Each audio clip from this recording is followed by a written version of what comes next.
My name is Rabbi Michal Karas, also known as the Bitcoin Rabbi, and this is a presentation about Bitcoin and Judaism. A lot of people think that these might not overlap so much, but I have found a lot of these things are relevant and could be interesting to you. So I'm starting from the basis here that you don't really know that much about Bitcoin, so we're going to be covering starting from the beginning. Okay. All right. So first about me, I studied in yeshiva in Israel in Kfar Chabad from 2007 to 2011. Since 2012, I'm a teacher at the Maimonides Hebrew Day School in upstate New York. In addition to that, I run with my wife, we do graphic design and web design. Mostly we serve Jewish businesses and nonprofits. And in 2017, I began researching Bitcoin and cryptocurrencies. And in 2019, just over a year ago, I wrote this children's book called Bitcoin Money, A Tale of Bitville, Discovering Good Money. It's been a real hit. It's been praised by industry leaders, and I've been really thankful to be able to share it with the Bitcoin and cryptocurrency community.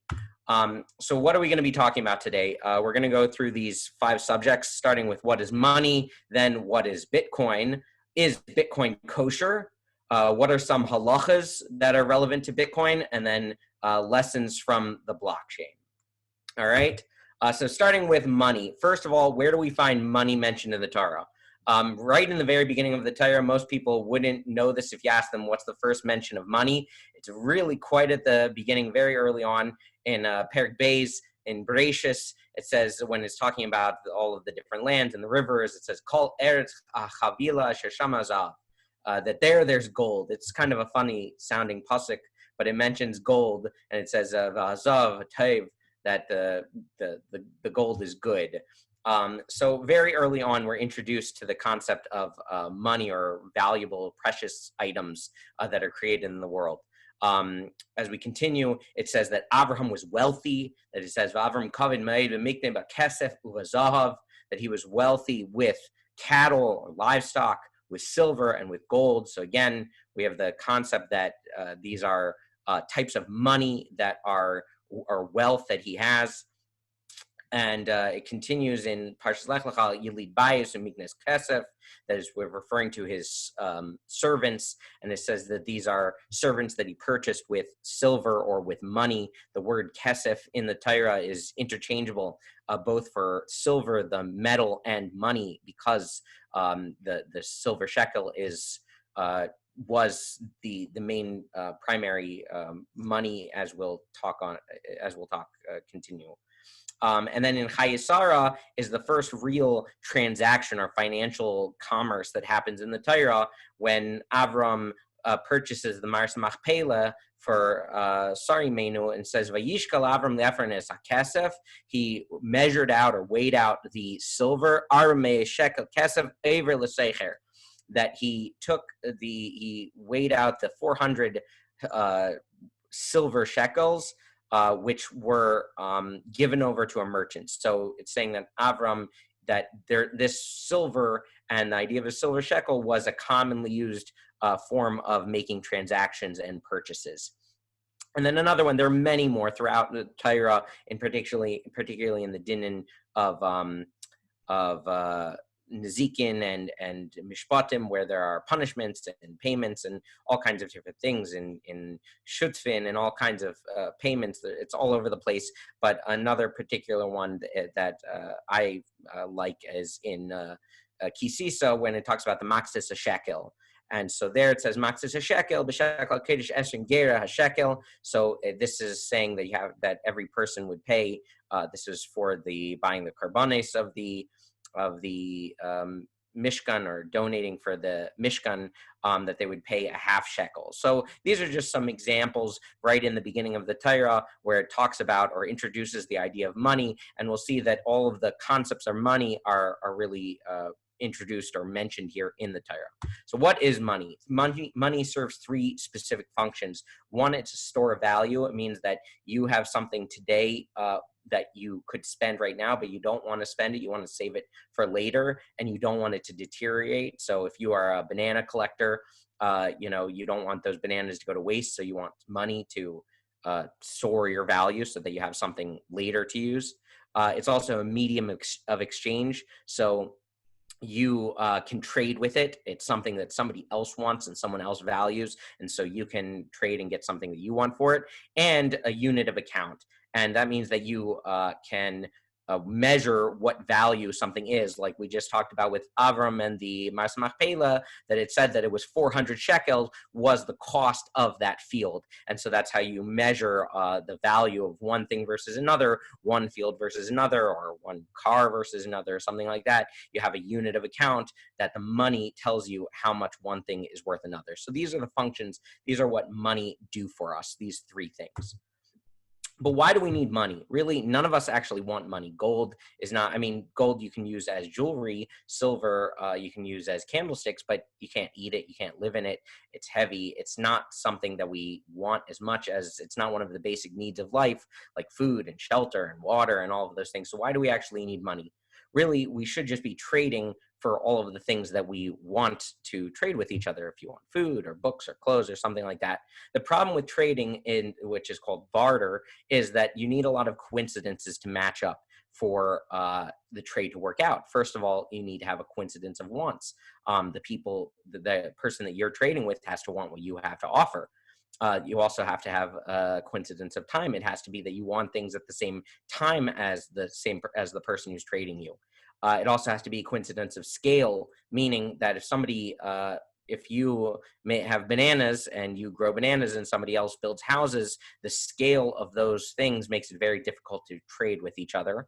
And also a coincidence of location, that you have to be in the same location. If you are trading with bananas or something like that, you need to be in the same location as the person that wants bananas, and it can't be transferred to someone far away. So because of all of these coincidences, the barter system is not effective, besides for very small. We all know that we can trade, small things with our friends and neighbors and family, but it doesn't work on a large scale, and you can't build an economy just based off trade. You need something else, a money that can do that. So what are the properties? What make money a good money? What makes something, why are some things money and other things are not money? Why are bananas not money?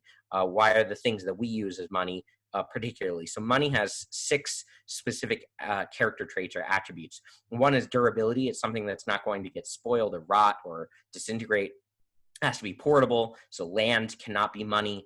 It can't be something that a tree cannot be money, because it has to be something can take around with you. It has to be divisible, so something that you can split up into the proper amount that you need. Uniformity is beneficial because you want to be able to keep track that one item is the same. For example, beads are hard to do, or shells, or even jewels or things, because they're different sizes, different cuts and carats and all different kinds of things. It has to have scarcity. So even if it's something that is durable and portable and divisible and all of that, if it's not scarce, then it can't be money. So air is not scarce, water is generally not scarce, earth, all kinds of things that there's plenty enough for every person to get as much as they want. It has to be something that there's not enough for everybody. And acceptability or recognizability means that it's something that people do want. They know that that's money and they do want it, and that can vary from one place to another. So if money, like different currencies of different countries may be money in one location or not in another location, if people accept it or not. So when you have all of those properties, then you have the best type of money, and when you're lacking in that, you have a lesser, worse type of money.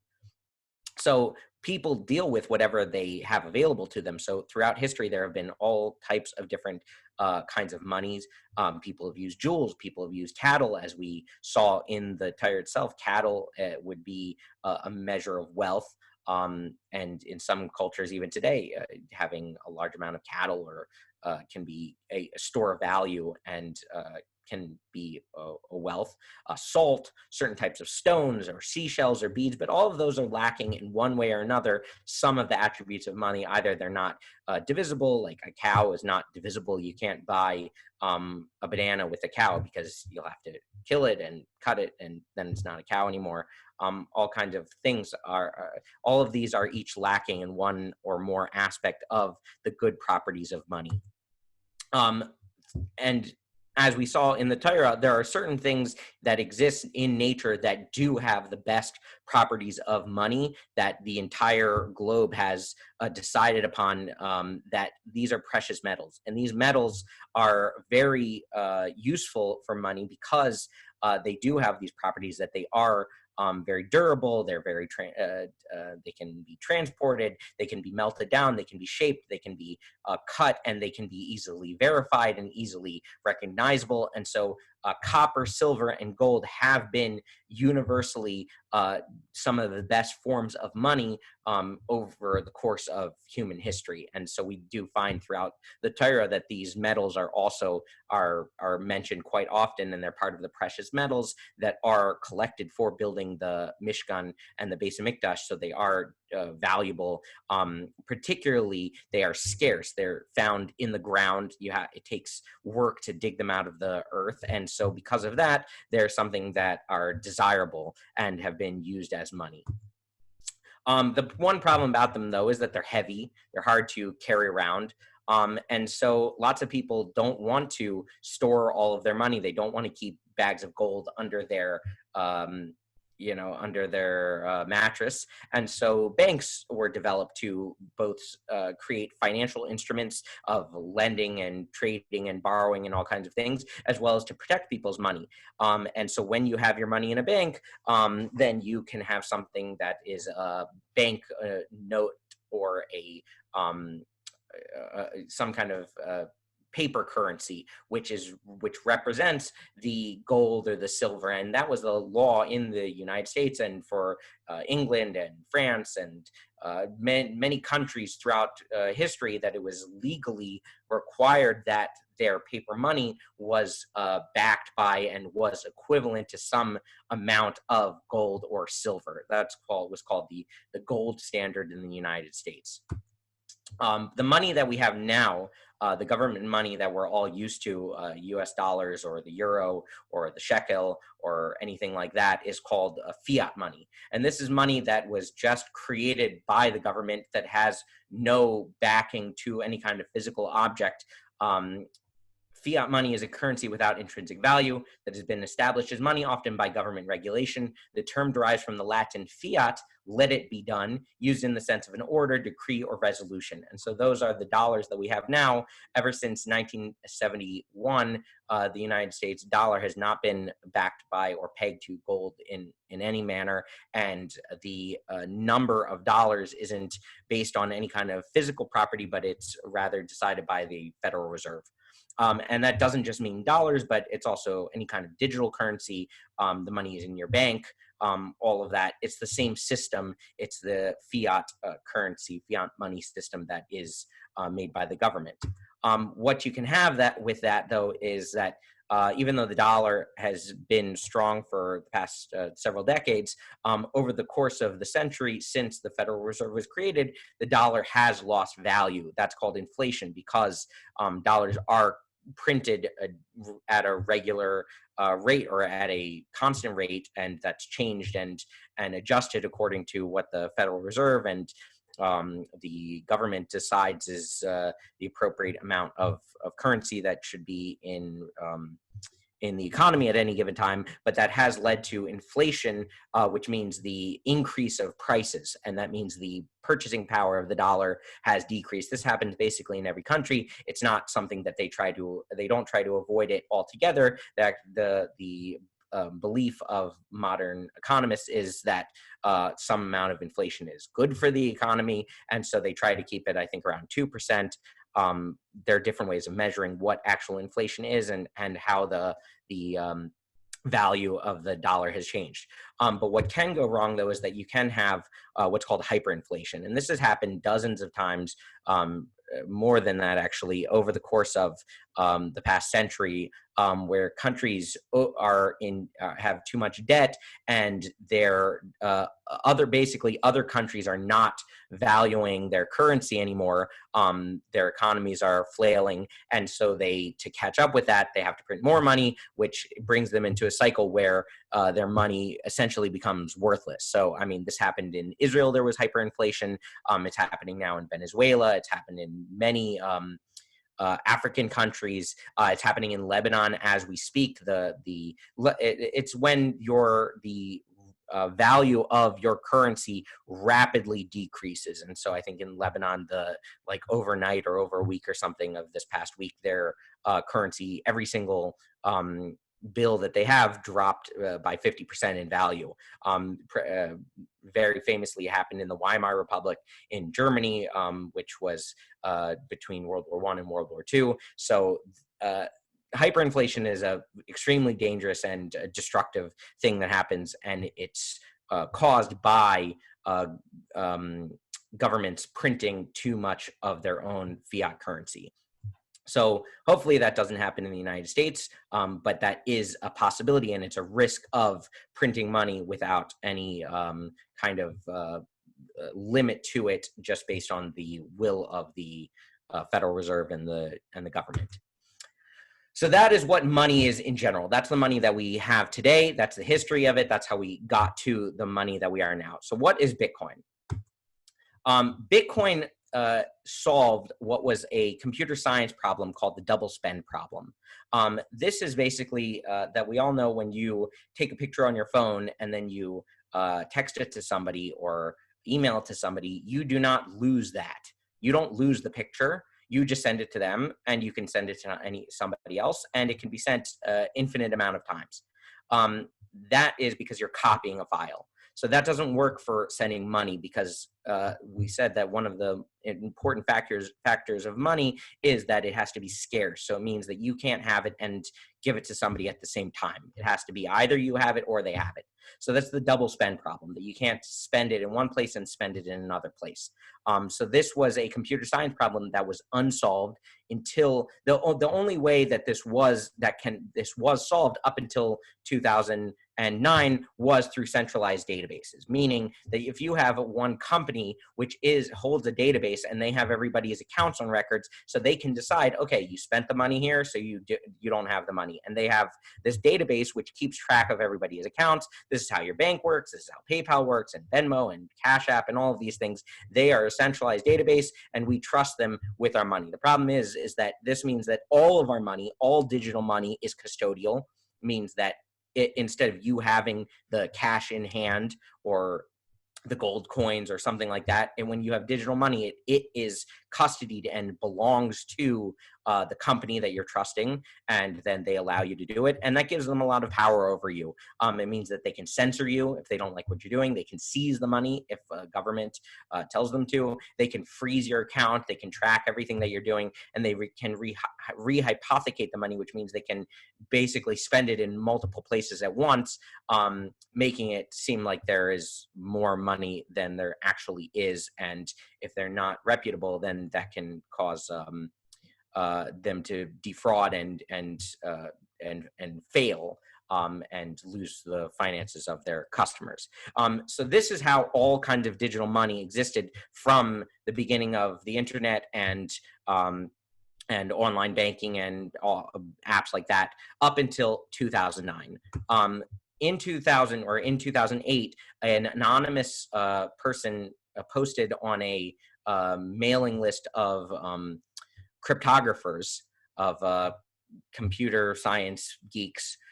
He called himself Satoshi Nakamoto. It's not his real name. Nobody knows who he is or where he comes from or anything really about him. He was very secretive. And he wrote this email saying, I've developed a new open source P2P, peer-to-peer e-cash system called Bitcoin. It's completely decentralized with no central server or trusted parties because everything is based on crypto proof instead of trust.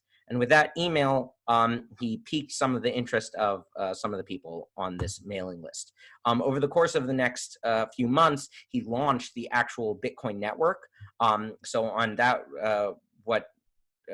the email that I just quoted was called the introduction to the white paper. The white paper just means like the description of what he was doing. So he sent that out on October 31st, 2008, which is what this image here is. And then a few months later, January 3rd, 2009, the network launches. A few days later, he sent his first transaction to one of the people that he was discussing with on these forums, another computer science person who was helping him build it. Several months later, there was maybe a few dozen people working and transacting on this. They did the first Bitcoin to USD trade. 5,000 Bitcoins for $5 was the first trade that was publicly mentioned on a forum. And then a year later was the first known commercial transaction of Bitcoin, which was 10,000 Bitcoins for 2 pizzas. And that was the first time somebody actually ever used Bitcoin to buy something. So you can figure out how much the cost of 1 Bitcoin was for those 2 pizzas. So that's like the first year of the launch of Bitcoin. Since then, Bitcoin has had 3 basic bull markets where it went from basically $0 up to $30 at one point, and then the price crashed, and then up to $1,000 in 2014, and then the price crashed, and then to almost $20,000 in the end of 2017, and we've been hovering around $10,000, $10,000 for the past year or so. At least the past few months, that's where we've been. So that's what the Bitcoin price has done over its 11 and a half years of life. What is it? What is Bitcoin? How does it work? I'm not a computer scientist, and I don't know if any of you there are. So I don't want to get too into the weeds of the technology.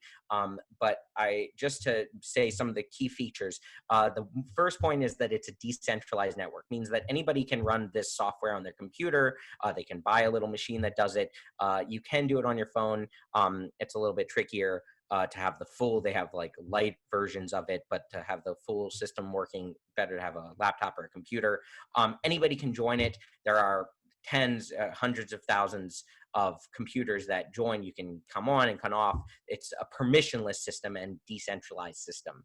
The next point is that it has proof of work mining security. And so what that means is these are called Bitcoin miners. They're computers that were built specifically for the purpose of securing the Bitcoin network. What they do is they run calculations which to explain it in real detail would take a long time, but in short, they run calculations which secure the Bitcoin network to make sure that nobody is cheating. They order the transactions to make sure that if you spent your Bitcoin in one place and at one time, you can no longer spend it and give it to somebody else. Nobody's cheating. Nobody's defrauding anybody else. Those are the miners. That's what they do. And what they do is instead of just every transaction, instead of doing it individually, they combine all the transactions together because they have to spread this information to all the computers on the whole network. So they combine them into 10-minute blocks. So meaning a block just means a file. They combine all the transactions together in a block, and they then submit that to the network. Everybody accepts it, and then they start working on the next block. And that's why it's called a blockchain, because they do one block in 10 minutes, they put all the transactions together, then they do another block the next 10 minutes, they put all the transactions together, and it goes on from there. So that's where the word blockchain came from. One of the most unique things about Bitcoin over different or the traditional financial system or other types of money is the supply and or the distribution. Meaning, it started off when Bitcoin was invented, there were 0 Bitcoins and nobody had any Bitcoins. So how did they come to be? For the first 4 years, Bitcoins were distributed. Anyone that was running the software, anyone that was doing the mining, was getting 50 Bitcoins every 10 minutes. Not every single person. One of the participants would get that. And that went on for the first 4 years. And then that would get cut in half. That got cut in half. So this is the 4-year halving distribution. So every 4 years, it gets cut in half. So it went from 50 down to 25. And then 4 years later, it went down to 12.5. And then just a few months ago, or in May, it went down to 6.25. So it will continue going down until it gets to 0. And these are the rewards that are given to the people that are mining.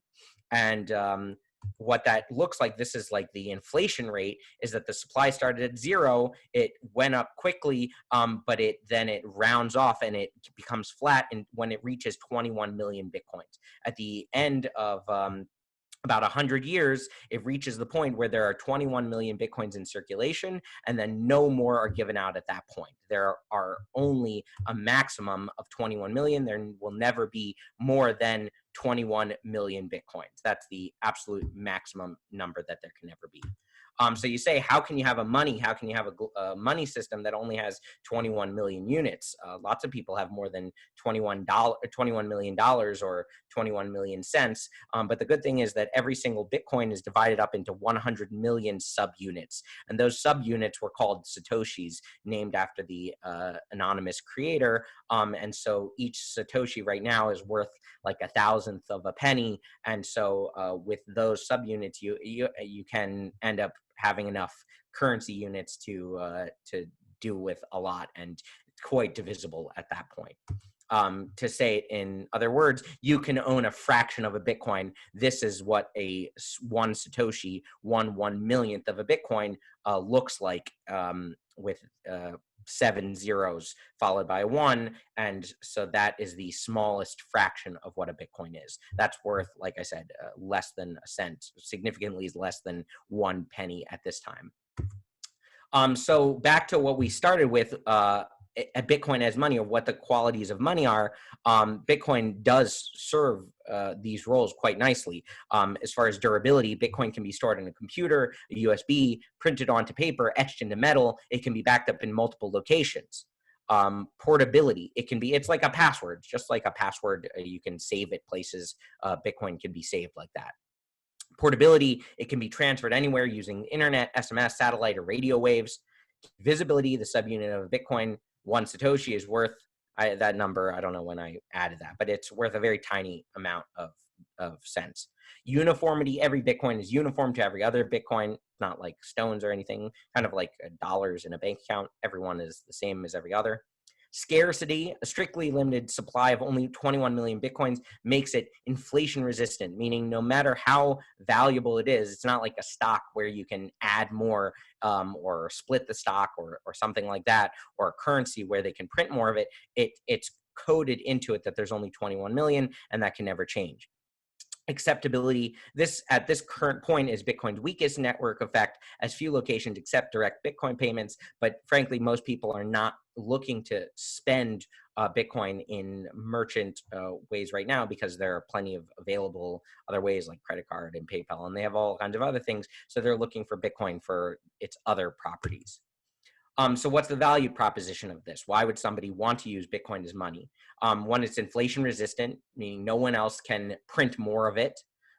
It's censorship resistant, as opposed to when you have your money in the bank, or when you're using a payment processor, you're trusting that third party that they're not going to freeze your account or stop people from paying you. As we see, people get canceled if they say the wrong thing or have the wrong thoughts, then they get canceled and they can't accept payments or anything like that. So with Bitcoin, it's permissionless, so you can't be censored, or it's hard to censor you. It's seizure resistant, which means that it's hard to take your Bitcoins. I mean, it's possible if the police, come to your house, but it's much harder than when it's in the bank and they just press a button and take it. When you have custody of your own Bitcoins, then it's much harder to be seized. It's borderless, so it's good for international payments. You don't have to go through all kinds of hoops and exchange rates and all kinds of things. And the basic idea of the value proposition, put into 2 words, is that it's like digital gold. It has like the properties of gold, but if it was in a digital format, that it could be saved as a file and sent anywhere in the world as easily as an email.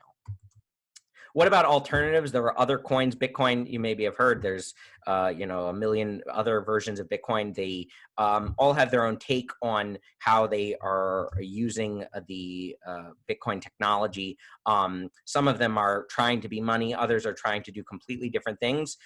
Right now, Bitcoin is worth more than all of the other things combined. I think twice as much as all of the other competitors combined. It's been around the longest. It's the most decentralized, the most secure, the most trusted. I'm still waiting to see what's going to come of these alternative coins, but there is an ecosystem built around Bitcoin of alternative ideas as well. But Bitcoin has kind of secured itself in the place of this digital gold money alternative in the eyes of a lot of people. So that is Bitcoin. I know I could spend a lot of time going to the more technical details, but I hope that's good enough just to give a basic idea. Now, the question for us is it kosher? Is it something that you want to be involved in? A lot of people have a negative connotations about Bitcoin, think that it's up to no good. And so we need to know if it's something that we should be involved in. So just from the general perspective of technology, my personal guidance on the view of technology is, I think it's summed up very nicely in this quote. The ultimate purpose for which these new technologies were developed is that they be used for holy purposes. The fact that they can also be used for mundane purposes and even things that are the opposite of holiness is to facilitate free choice. And God commands, requests, and grants the capacity that you shall choose life. And this was the Lubavitcher Rebbe speaking about radio and television in, I think, the 60s when he was posting his lessons on radio and television and was being questioned by other rabbinic authorities whether that was appropriate and whether technology should be embraced. So it's my feeling, and I think that's kind of taken the mainstream, is that technology in general should be embraced. The question is just how do we use it? But it's important to know that Bitcoin is legal. And because still the dina de malchus dina, that we have to follow the law. So in the United States and most modern first world Western free countries, Bitcoin is legal, even though it may be regulated somewhat. It's the U.S. Treasury has discussed it, the CFTC, the Supreme Court, the IRS. They've all ruled that it's legal, and even in the Supreme Court, they quoted saying, perhaps one day employees will be paid in Bitcoin or some other type of cryptocurrency. So it definitely is legal to use, at least in the United States. And because it's legal and it's a type of money, it's also taxed. And there are two basic ways that it can be taxed. One is if you're investing in it. And so if you purchase Bitcoin and then you see gains, so you have to pay capital gains on that, just like if you were buying property. I mean, it's got its own specific rules, but it's pretty similar to other kinds of property or gold or something or stocks that you pay some kind of capital gains, either short-term or long-term. There's also tax if you are accepting payments in Bitcoin. Like I sell my book in Bitcoin for Bitcoin, and so I pay income tax for the income that I make on that as well. So it's taxed pretty similarly to other forms of property in the United States. Transparency. This is a benefit that people overlook when it comes to Bitcoin, is that because the blockchain is a public network, you can actually look at it. So if somebody is trying to prove that they are legitimate and that they are following the rules, they can do so. And if somebody is trying to break the rules or hide or do something nefarious, it's much harder to do that. It can even be harder than using the traditional system. So one point is that it's impossible to counterfeit. You can't print Bitcoins out of air. You can't counterfeit them. There's no such thing as a fake, as making fake Bitcoins. And the transaction can be tracked. So you can prove and show that you have money and you sent it somewhere. And if you want to be involved with financial institutions, many financial institutions in the United States and other countries are regulated. And so you can be sure that you are, following the law if that's the right thing for you to be doing in your country. And also, there are lots of people that have been tried to use Bitcoin for illegal, nefarious things, and they may be able to do it on a small scale, but on large scales, a lot of things have been taken down as far as drugs and other kinds of crimes. And on the contrast, the real crime, the majority of crime is done with dollar bills. I think that the $100 bill is probably created primarily for the use of criminal activities. That's hyperbole, but you'll see just from these articles that there are all kinds of fraud and illegal activities happening all over the world with banks and regulated institutions and all kinds of things, all using regular fiat currency. So if we're worried about if Bitcoin is being used for crime, that's not really a standard that can pass when we know that the majority of crime is actually happening in the traditional financial markets. And Bitcoin actually does have a lot of positive use cases, and primarily is censorship resistance. So if you live in a country that is an evil regime and is harmful to you, then you can take your money and leave, or hide your money or something like that. It's a hedge against inflation. Like I said, it can't be inflated. It can be used for international payments and travel, because you can take it, you can carry it with you, Bitcoin, in your phone or on a USB stick or something, and move from country to country and make payments or online payments. It's good for large settlements. If there are people that settle hundreds of millions of dollars on the Bitcoin network, and it can be done in 10 minutes as opposed to going through the traditional financial system. E-commerce and gaming. So all kinds of, if you want to have a national, international e-commerce or online gaming platform or something like that, then it can be used because it doesn't have to go through third parties that are taking a cut and all of that. You can use it for charity. There are lots of charities that do accept Bitcoin. And I just want to show you, I'm going to do a different screen share because I set up, this is really just a test that I set up to like a proof of concept, but I have one of my colleagues runs a soup kitchen, not a soup kitchen, what is it called? They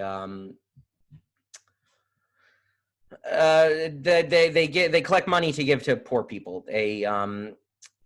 Anyways, that they give out loans and all kinds of things in our community up here in upstate New York. And so I collect money for them, just small amounts. And I can show you that you can donate.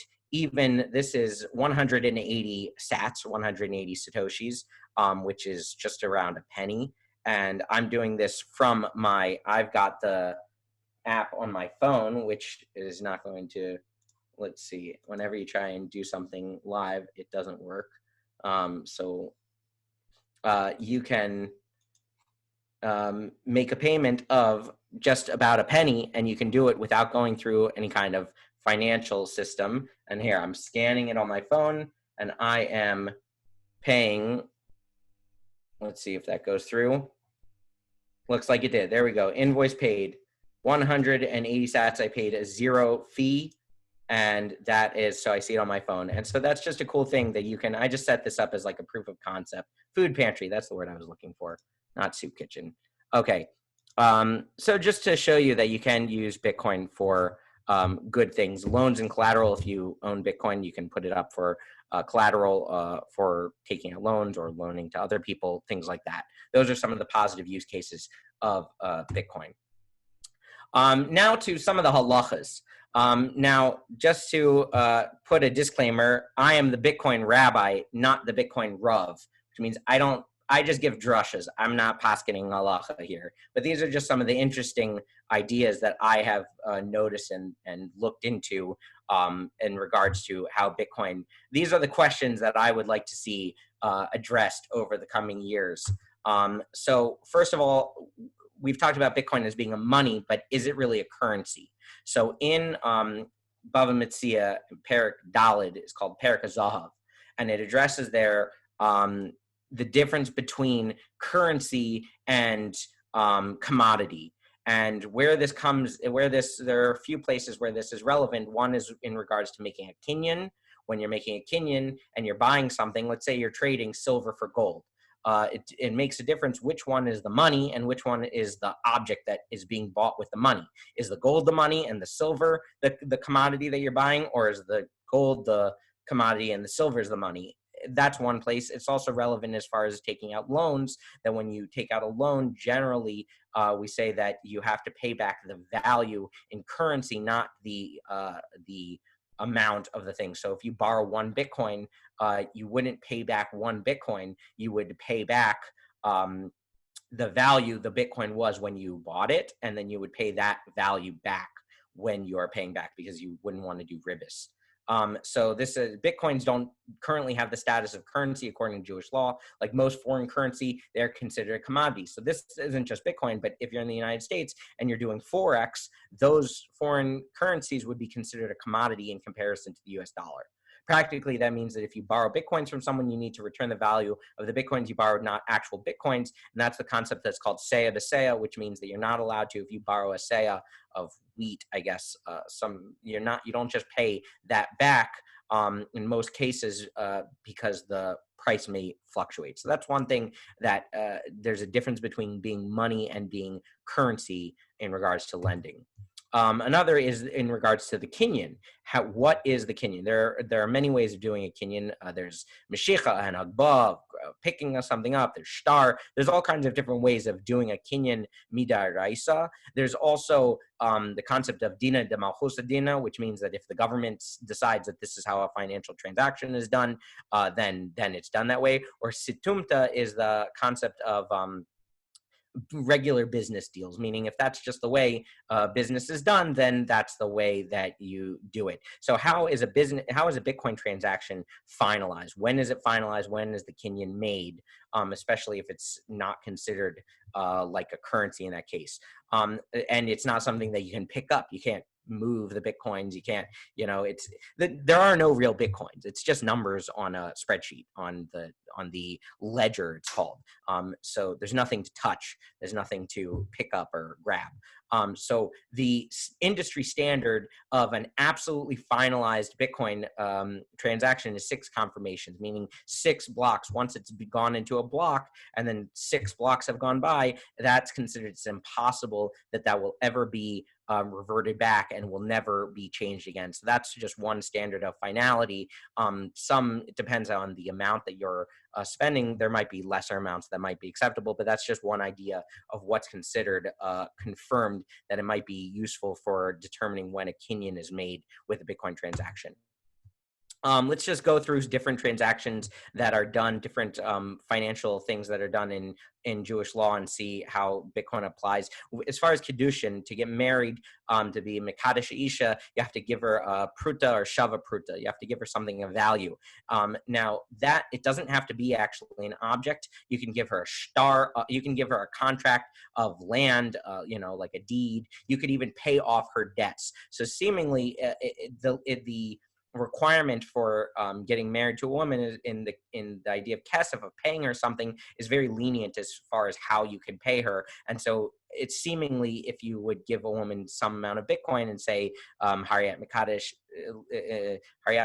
Li, then you could get married with Bitcoin. Seemingly, I wouldn't. Don't try it at home. As far as giving Meiser, it's kind of like Meiser goes kind of in according to taxes. Paying Meiser would be on your gains of capital gains, or on your income. Same kind of thing, very similar. The Maxis, a shekel, the minhag there is to give a half of the regular currency of the country that you live in. So in Israel, they give a half shekel. In Europe, they give a half euro. In the United States, we give a half dollar. So you wouldn't want to be giving Bitcoin for that, because it wouldn't be considered of the common currency, as well as a half Bitcoin is about $5,000 right now. So for the time being, stick with using half dollars for maxis a shekel. Pidyon aben, there's specific requirements of that it should be some like an object. Really, the minig is that we give actual pieces of silver, or silver coins, silver dollars in the United States, or some kind of silver coins that's worth, I think, 100 grams of silver. But you can't give like land, doesn't count. A deed doesn't count for that. Writing a check or paying with a credit card doesn't work. So for a pidyon aben, you really wouldn't. I would think you wouldn't want to use Bitcoin for numerous reasons. Tzedakah, you definitely can give tzedakah with Bitcoin, but there are plenty of websites, Jewish websites, and various places that do accept it. Usually, they just sell it and get dollars, which because their costs are in dollars primarily. But you can definitely give charity in using Bitcoin. There's another thing. I mean, most mitzvahs don't require ownership, but one of them that does is the daled minim, that you have to own the daled minim. So there's a bunch of questions whether you can buy daled minim, if you have to pay for it first, if you have to if you can use a credit card or check. So that I don't think that most people don't hold that. Some people are stringent, but paying with Bitcoin, once you've made the kinyan, it's not like a credit. It's not like a debt. It's once you transact and make the transfer, it's once it's finalized, and it's finalized.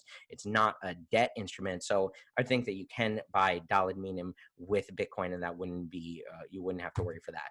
Hashavas Aveda, when somebody loses their Bitcoin, it's very easy for them to, it's very easy to recognize the simonim because it's very specific numbers. It's every single Bitcoin is unique with its numbers, but at the same time, there's miyayish. If a person loses it, it's very easy to be lost. I'm trying to go quick now because I know we are going through the time, so I've just got a few things left to do. We'll get through them quickly. But you definitely, as part of Hashavas Aveda, is helping people not to lose their things. So if you know how to help educate someone, definitely should do that. Bitcoin and Shabbos. Generally, the idea is that you don't have to do Shvisas Kalim. You have to rest, but your Kalim don't need to rest. And that as far as Mekach Umemkar doing business, things, if they're done in an automated way, a lot of Rabbanim do allow it. It depends. It's a big question. It's very difficult. I think there's going to be more talk about this of how Bitcoin, meaning things that are happening automatically, similar to like automated trading. That's a big question. There's a lot more to discuss that. I can't rule on it one way or another, but there's a lot to talk about that, of just having automated Bitcoin stuff happening. Okay, last section is lessons from the blockchain. The Torah really is like a blockchain. It really is. It follows a very similar. The blockchain follows a very similar pattern of the Torah. First of all, there's a Messiah that it goes from generation to generation. It's an unbroken chain, like the blocks go from block to block. I compare the rabbis to like miners. They're processing the information, they're doing the work, and they are building and producing the blocks. They're leading the generation from generation to generation. Another lesson is to have consensus. The network only works because everybody has the same code running together. So one of the lessons there is that you have to keep in line and keep in consensus with everybody else. An important idea of the blockchain is that it's immutability. It means that what's written there can't be undone. Similar to the lesson that we have to know that there's a seeing eye, a listening ear, and all our deeds inscribed in a book. The way that Bitcoin works, the miners do proof of work. They show that they're doing work, that they are processing the transactions. And this is a famous teaching from Megillah, from Masechtas Megillah. If someone says, I have not worked hard, but I've been successful, do not believe him. If he says, I have worked hard and I have been successful, believe him. So work is clear, and you can recognize when someone's done hard work. In conclusion, Bitcoin allows one to store and transfer digital money without having to trust or rely on a third party. It's kosher. It has many positive use cases. There's still many halachic questions to be addressed as it gains wider adoption. Many have recognized the uncanny similarities between the blockchain and Torah Messiah of the chain, as I was describing, the chain of descent and the connection from past to present. And these are some important ideas to remember whenever you're talking about money, that in the Shema it says, V'aftas Hashem v'chol mi'odecha, you should love Hashem with all your might. Rashi said, b'chol ma'meincha, with all of your money, all of your possessions. Yesh l'cha'adam she'meincha v'valav megufa, that some people consider their money more valuable than their own life. Lachak nemer b'chol mi'odecha. That's why it says you have to love Hashem with all your might, with all of your money has to be directed for Hashem. And in regards to Bitcoin as this new invention, wondering what we should do about it, everything which Hashem created in the world, he only created it for his glory. So that is, it's a new invention. It's quite interesting. And obviously it is all for Hashem's glory. And that's Bitcoin and Judaism. Thank you, everybody. Thank you. Thank you very much, Rabbi Karas. That was